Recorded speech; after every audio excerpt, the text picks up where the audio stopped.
Guys, ada nih yang ditunggu karena bikin rindu. Ayo apa? Mantan? Bukan guys, udah ngasih undangan kemarin. Gebetan? Bukan juga guys. Belum bisa move on dari mantan. Iya.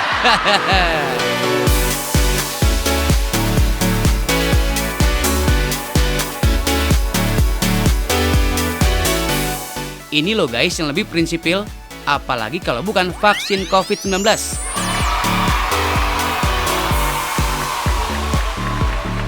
Duh, ibarat long distance relationship nih, alias LDRan, kangennya tuh udah nggak nahan. Gimana enggak, kehadiran si vaksin ini jadi salah satu solusi kita untuk melawan virus corona yang udah 1 tahun mewabah. Udah bosen kan social distancing? Kangen dong cipika-cipiki sama sahabat dan berkunjung tanpa rasa was-was?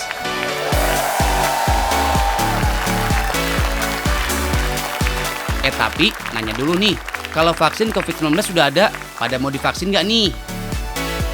Ya kalau udah diuji secara klinis mau aja.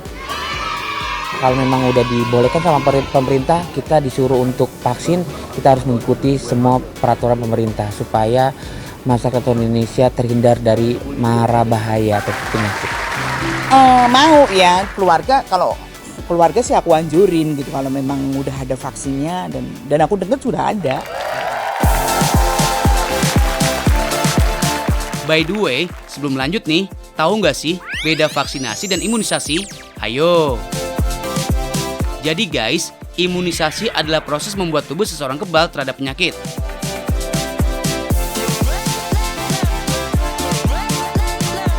Sementara vaksinasi adalah proses pemberian vaksin bisa dengan cara disuntik atau diteteskan melalui mulut untuk meningkatkan antibodi agar tubuh dapat menangkal penyakit tertentu. Intinya sih, vaksinasi adalah tindakan untuk mendapatkan kekebalan. Sedangkan imunisasi adalah hasil dari vaksinasi, yaitu terbentuknya kekebalan tubuh. Nah, next question is, kalau vaksin COVID-19-nya sudah tersedia, gimana tuh cara mendistribusikannya ke masyarakat? Soalnya vaksin kan produk biologis yang rentan rusak, terutama akibat perbedaan suhu. Tenang guys, sebelum dapat izin edar, sebuah vaksin harus melalui tahapan pengembangan yang panjang. Menurut laman Satgas COVID-19, ada 5 tahap penting pengembangan vaksin. Tahap pertama adalah penelitian dasar. Tahap ini peneliti fokus meneliti cara kerja virus, bagaimana virus bisa menyerang tubuh manusia, dan sel-sel yang terkait dengan virus. Nah, sel-sel yang diinfeksi ini diperbanyak guys, untuk melihat reaksi dan diekstrasi virus dalam jumlah besar. Pada fase ini, vaksin sudah mulai dibuat dalam jumlah terbatas. Tahap kedua adalah uji preklinis, untuk memastikan keamanan vaksin sebelum diuji ke manusia. Vaksin diuji efektivitasnya pada hewan percobaan yang dikenal dengan istilah studi in vitro dan in vivo. Tahap ketiga adalah uji klinis, yang meliputi 3 fase lagi. Fase 1 memastikan dosis vaksin aman pada manusia, serta menilai farmakokinetik dan farmakodinamiknya, yaitu kemampuan penyerapan vaksin di dalam tubuh, serta melihat apakah ada efek samping yang ditimbulkan. Fase kedua, jumlah subjek yang diuji ditambah lagi nih guys, mencapai 100 hingga 500 orang. Selain memastikan vaksin tetap aman, fase ini juga menilai efektivitas rentan dosis optimal, frekuensi pemberian dosis, dan melihat apakah ada efek samping jangka pendek. Setelah lolos uji klinis, baru deh masuk ke fase ketiga, di mana uji sampel mencapai lebih dari 1.000 orang. Hal ini bertujuan untuk melihat resiko penggunaan pada populasi yang lebih besar. Kalau tahap ini berhasil, baru deh masuk ke fase persetujuan dari Badan Pengawasan Obat dan Makanan (BPOM).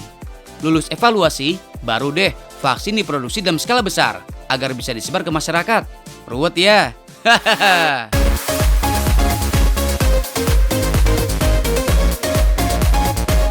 Santuy guys, ini semua demi kalian.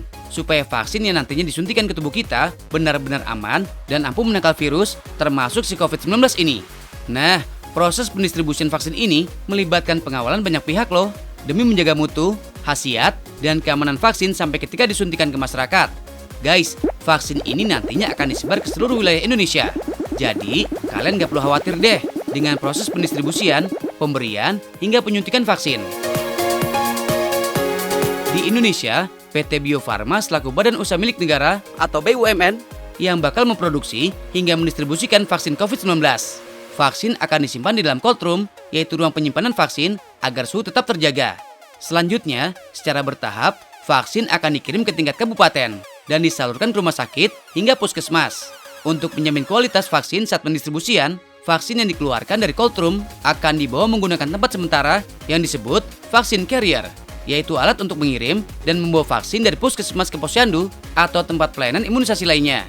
So guys, ayo dukung upaya pemerintah dalam menghadirkan vaksin COVID-19 ini dan tetap menjalankan 3M, memakai masker, mencuci tangan, dan menjaga jarak agar kita semua segera terbebas dari pandemi. Setuju ya?